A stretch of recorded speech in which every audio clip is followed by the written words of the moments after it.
Si Daniel Padilla nagdiwang ng kanyang ika-29 na kaarawan kasama ang kanyang pamilya at mga kaibigan mula sa loob at labas ng industriya ng showbiz sa Tanauan, Batangas noong linggo.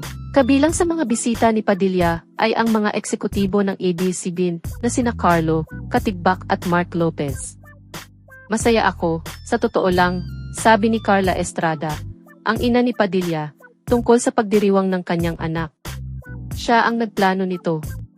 Siya talaga ang nagpasya na gawing Abril 28, pero ang kaarawan niya ay Abril 26. Masaya ako at palaging proud sa aking anak, dagdag pa niya. Dumalo rin sa birthday bash ang ama ni Daniel na si Romel Padilla.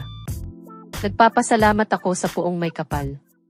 Walang sapat na salita para sa kanyang kabutihan bilang isang anak at kaibigan, sabi niya.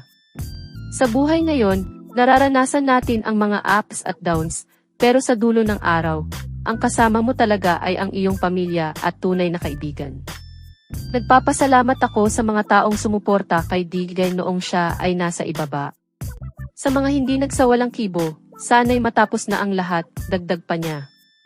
Kabilang sa iba pang mga bisita ay ang bagong kasal na mag-asawang sina Ria Atayde at Zanjo Marudo, Senador Robin Padilla, at ilang mga kaibigan mula sa industriya ng showbiz. Bukod sa pagdiriwang ng kanyang ika-29 na kaarawan, si Padilla rin ay nagtatanda ng kanyang ika-15 taon sa industriya ng showbiz.